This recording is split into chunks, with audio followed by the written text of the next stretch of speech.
Oh, hello.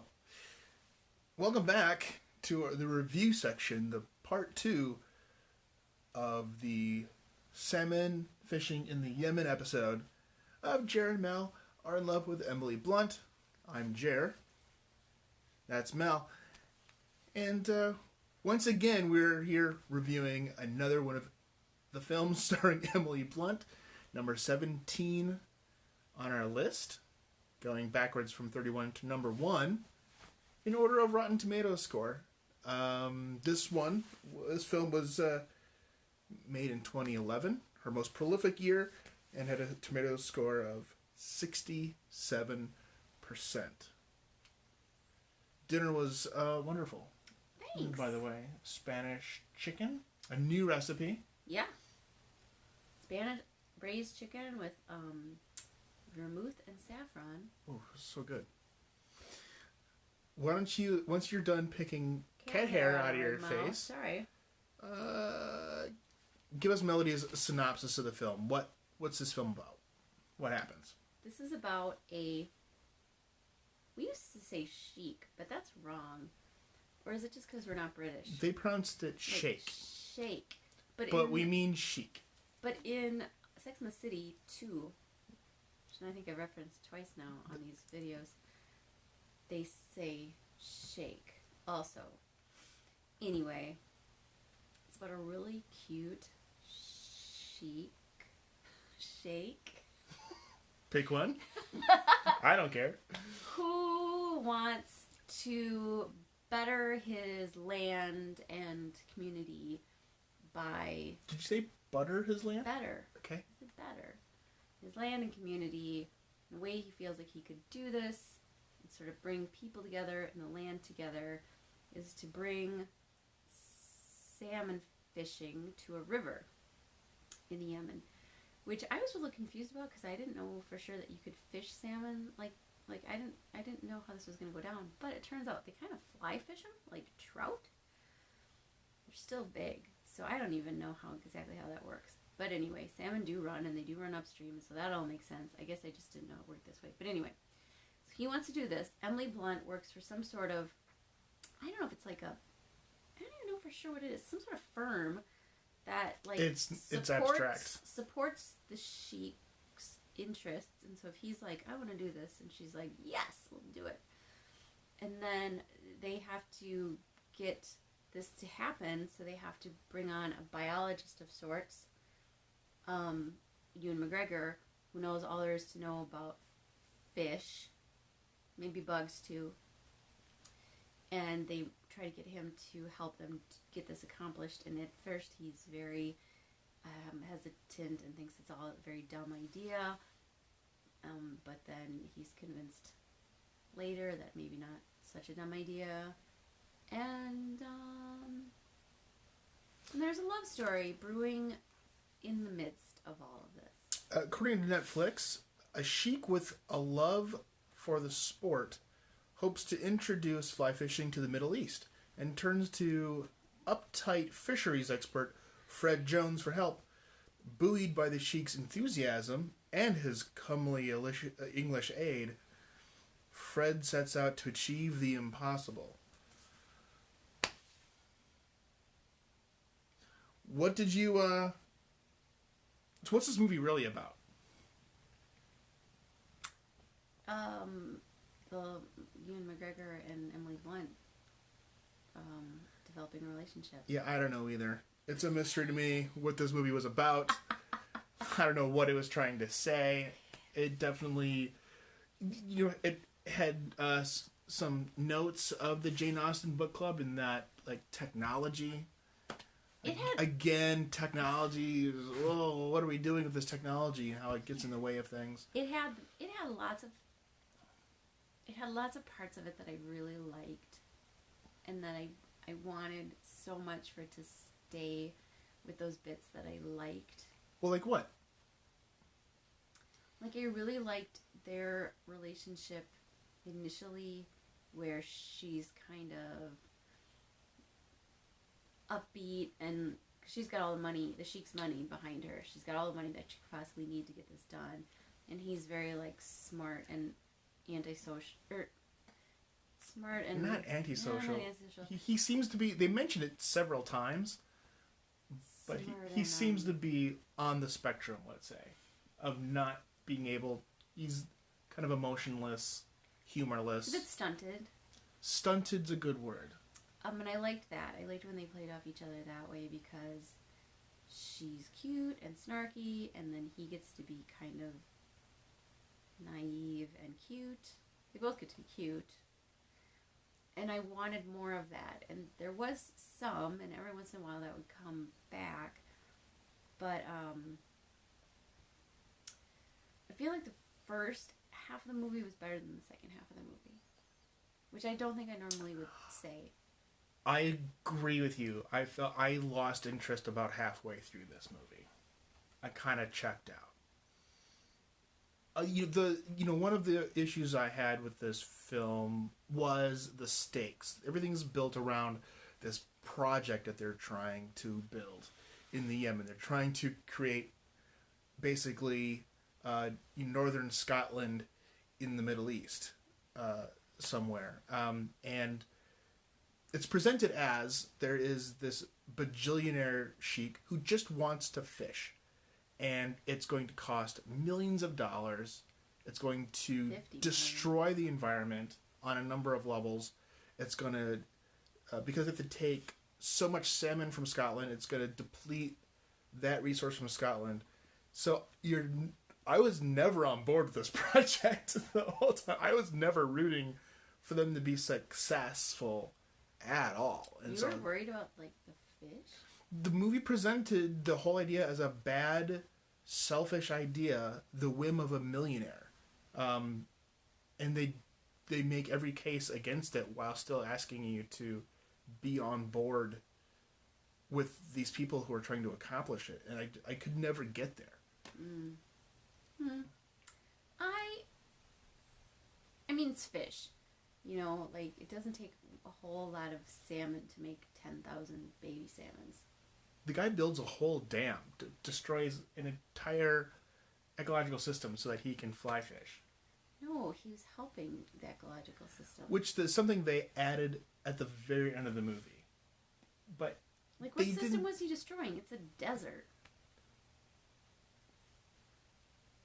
I don't want to get into the ecological systems, but you can't just dam up a water system that's existed for millions of years without there being some kind of consequence or consideration. It's the desert. So, yeah.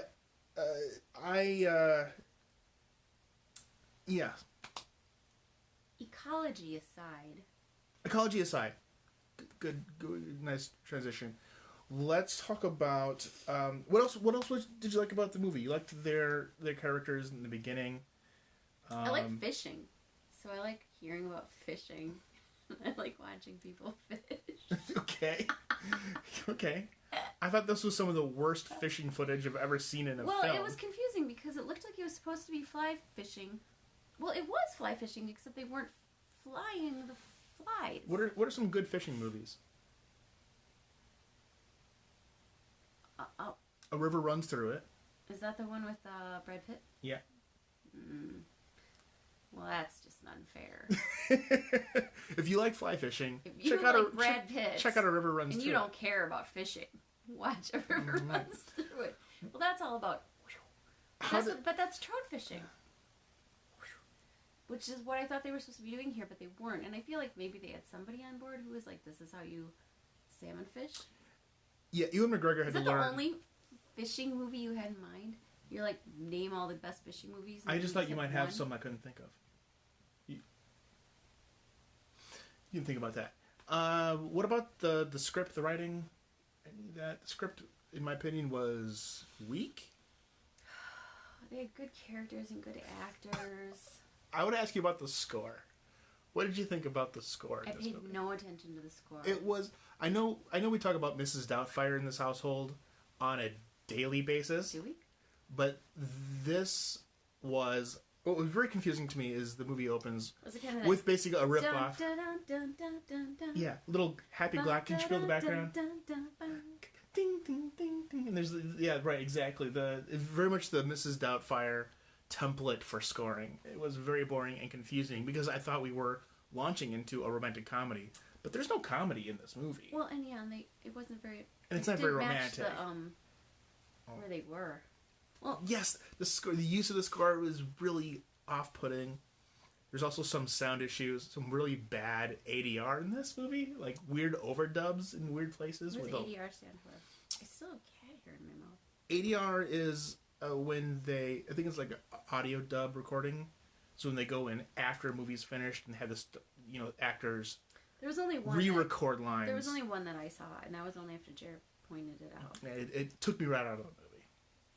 Oh, for sure. It wasn't, hello, Min. Hello, Karen. Thanks for joining us. Pivotal thing that they just said Target.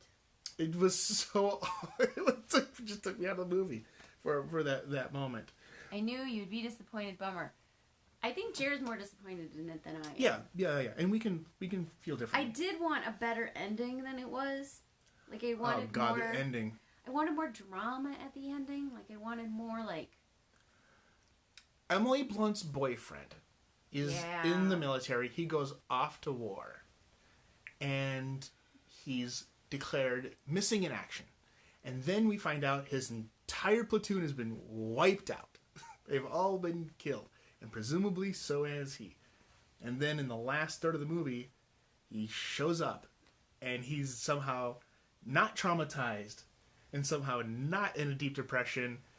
Somehow, like, this guy's not affected at all by losing every friend he's ever had in the world. Not starved. Not starved. He looks gorgeous. He looks incredible. Perfect, like, 10-day stubble. He's not suffering through survivor's guilt the way he should be. And he's just there to, like, make Emily Blunt feel conflicted about her new feelings for Dr. Jones. Can we talk about the names in this movie? Go ahead, say your thought. It was Indiana. Oh, this movie. What was I going to say? I'm so sorry. I really want to talk about... Can we talk about the names for a quick second? Some of the worst names. I loved her name. In the history. What was it? Can you even say it? I don't know. I had like 7 syllables. Harriet Chadsworth Todd's bottom or something. Yeah, it was so awesome. Terribly British and ridiculous. Well, if you need... And suitable for somebody who's 40 years older. If you're the kind of person that needs to go on the lam and needs a British alias. It's a great British alias. Yeah, 100%. But a note to filmmakers out there everywhere, the character name Dr. Jones has been taken. You don't get to use Dr. Jones in your movie. And they say it all the time. Mom liked it when the fish turned around. Oh my lord, the weird CG fish, the CGI fish. Yeah, there's some really bad CGI in this movie as well, because they couldn't figure out how to film actual salmon. It is 2011. You forgive them a little bit. But I couldn't buy into the drama. Whatever. I think here's the problems. The problems were that there wasn't enough drama at the end.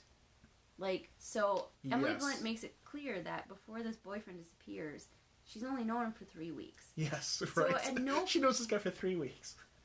And so at no point are you like, huh, that must be just terrible. You're just kind of like, oh, well, he's gone. Probably just as well. So when he comes back, it doesn't mean anything because he's not that important in the first place. And then there was no, aside from this guy who she barely knew not dying, there was no, tension moment where you're like, are they gonna survive? Are they gonna get together? Oh, there's an opportunity to at the end because there's a great calamity that occurs. And you just wanted more drama. And we see a dead body carried away. I still don't know who that was. Don't know who that was. Just a strange wrapped, body. A comment on the Sheik. I caught the actor's name. Hello. Amr Waked, I believe is his name. Amr Waked, gorgeous man. Very attractive. There's some good-looking dudes in this movie. His eyes were very far apart, which I'm a huge fan of. He also had a lovely profile. He was very cute. He had a really good smile. He was very kind looking. He liked to fish. I mean, he's your dream. A lot of money. He's your dream man. Yeah. It's warm there. Yeah. I don't know. I could. Other than being a self-centered narcissist, he did not come across as self-centered or narcissistic. Seems like a lovely guy. I would let's talk about Emily Blunt a little bit. Her performance, quantity. The first thing you hear is Emily Blunt's voice. She pops in about 40 seconds in, so you get a good hunk of Emily Blunt, and yet somehow they focused on the wrong character. They spend too much time with Dr. Jones, and not enough kind of with her figuring her deal out. I would have liked to have seen more of a 50-50. Well, she didn't have a deal to figure out, so that's why they didn't spend any time with her. And he actually had more of a dilemma to deal with than she did, so I think that's perfectly fair. Yeah, okay, fair. She had a 3-week-old boyfriend. He had a 15-year-old marriage. Okay. So you wouldn't add more Emily Blunt to this movie? She's tons of Emily Blunt. Plenty. Fair. Okay. I feel like they were pretty equal. I could have used more Kristin Scott Thomas. Kristin Scott Thomas, which I think is what Carolyn's talking about here. Yes. Yes. 20 minutes into the movie, I was ready for Emily Blunt and Ewan McGregor to go away because Kristin Scott Thomas was really pushing character, and she was just a lot more fun. She's great to look at. As a sort of she works for the British government. She's like their PR person, their public relations for. She's the Prime Minister's public relations person. And she's kind of she's sort of like the activating force. She's sort of the puppet master pulling all the strings, putting our protagonists, sets them on their journey and gives them obstacles and stuff. But she was a lot of fun. Every time she was on screen, it was a much more enjoyable movie. Yeah, I've always been a fan there. So what do you think the best scene was? Best scene? I really like that he named a lure after her. That moment on the docks where they're sitting and... He's like trimming the little lure. And she asked him if it was named something silly, and then he says it's named after her 7-syllable name. And I was like, nobody ever named a lure after me. How did you feel about Ewan McGregor in this? I liked him because I think he was very sweet and naive and somewhat bumbling, and just I like him in this type of bit. Plus, as Jer was hoping, he played a Scottish guy, which he is. Yes, I was hoping that both Emily and Ewan would use their original accents, and they did. He was Scottish and she was British, and that was nice. You thought that they would kiss, and they didn't kiss in this movie. They didn't. No, they just. Not even at the end? They hold hands near their crotches at the end, and that's it. Oh, Jesus, Jer. It's a very strange shot at the end. But he's just like, yes. Yeah. What is she yesing? I'm not sure. Was there? I'm sure she'll let us know. What was the worst scene in this movie? I thought the dramatic part where people almost die was not done very well. It looked more like they were at Wisconsin Dells. Specifically, can I zoom in on that? Because I agree. It's sort of a spoiler alert. Yes. Scottish. Yeah. It's kind of a spoiler alert, but it was a very poorly done dramatic part. It was. There are quote unquote terrorists that attack the dock, and their attacking of the dock is one guy walking up behind a single security man and snapping his neck, Steven Seagal style, and that's how they take. There's like this one guy doping along and gets his neck snapped. There's some weird tonal like. Moments in this movie. It was just shockingly violent. Those two. A man with a gun shows up.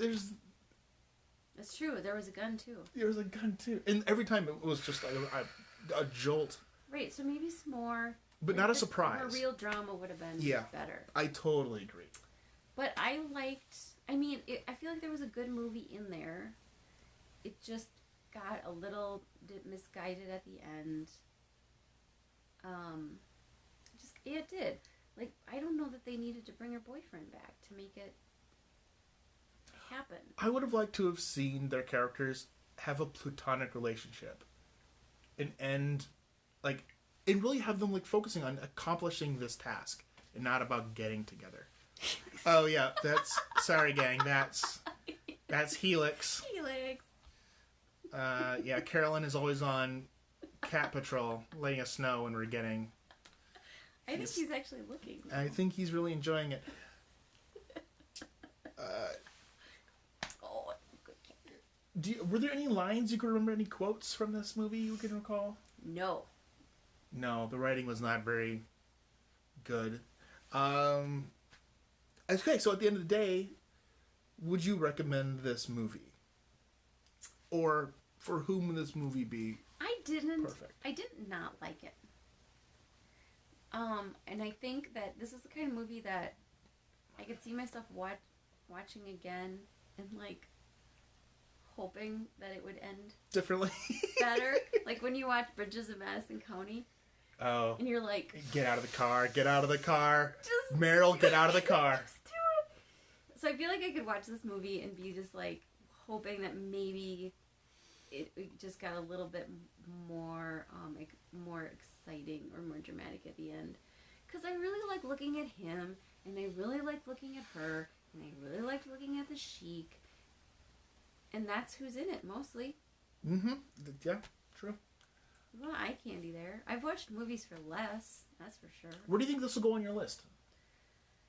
It's so hard, because when you tell me the movies that we've watched so far, I've forgotten half of them. Sure. I don't know. I think I liked this better than the Jane Austen movie. Okay. So maybe maybe in the top 10, but not the top 5? I don't know. I don't remember. So my top... So it doesn't... Better or worse than My Little Pony? Right now? My Little Pony. I'm going to have to think about that. Okay, yeah. Well, we'll get back to you guys on that. I can always check. I kind of hated this movie. Yeah, he was doing a lot of... There were just some laughably bad moments and bizarre character choices. I felt like Ewan McGregor was shoved into this role. He didn't feel naturally stiff to me. A lot of it just felt contrived on a lot of levels. I didn't care. I liked Ewan McGregor. That's fine. I think his stiffness was natural. I feel like he was naturally stiff. Yeah. Major point. Okay. I just didn't work for me. So this will probably be somewhere near Dan in Real Life for me. Probably be in the bottom 5 for me. There's so many more things I would rather watch. Would I rather watch Jane Austen Book Club again? Probably. It'll probably go in there between Dan in Real Life and Jane Austen Book Club. Okay. Next week we have the great Buck Howard coming up from 2008. I don't know what what? You don't know what that movie is. We don't know what that movie is. She must just play like half a second in it or something. John Malkovich. Well, I like him. Is stars in it. It's got, get this, 71% tomatoes. It's our first C movie. Where did you go to school? Look, 90 and up is A. No! 80 to 89 is B. No. 70 to 79. 92 was a B. 92 is a B? Yeah. Hey, public school kids, let us know what the B is. My Little Pony is not my number 1, but it's up there because I would rather watch that movie. His tattoo would say otherwise. I could see myself getting a My Little Pony tattoo. Comment below to let me know what My Little Pony tattoo I should get. You'll never get a tattoo. The Great Buck Howard, number 16 on our list, 71% tomatoes, 2008. Does that mean we only have 16 left? That's what that means. Well, we'll get to that. There's a complication halfway through, but it means essentially there's 16 movies left. Do you think we're going to be done with this before quarantine's done? Yes. Because I think this will take us forever. I don't know. I'm kind of surprised that we went through from as many as we have already. Yeah, I think we given my yeah enthusiasm. After next week, we'll be at the halfway point. 90's a B minus. She means A minus. Wait, no. Yeah, Mindy 90 is the know. A Mindy minus. doesn't know either. Well, we're open. We're open. Let us know. Here's what I'm saying. We're in the 70s. Okay, we're out of the 60s. We're officially in the 70s. Rotten Tomato score wise. So hopefully this is not because they gotta be better than this. It's tricky because I still think that 5-Year Engagement was really good compared to the movies we've seen since it. And we agree on that. Number 1 so far. Yeah, like sorry, I had the allergies. So it really kind of surprises me that movie still ranked lower than these. Not like leaps and bounds better, but better. Yeah, I don't know. All right, guys. Again. Anyway, Emily Blunt, adorable. She looks really good in like beige. I can't wear beige. Yet they put her in beige in every movie she's in. Looks great in it. I don't think I know many people who can wear beige. I should add that to my things to talk about: quality, quantity, and like look. Very natural and very beige. Not much of a smoky eye. We also get a lot of fresh face. Emily Blunt in this, freckled Emily Blunt. She's very freckled. She doesn't need makeup. She's so cute. She can pull it off. All right, guys. I'm Jer. That's Mel. And we'll see you next time. And as always, we love you, Emily Blunt. Bye.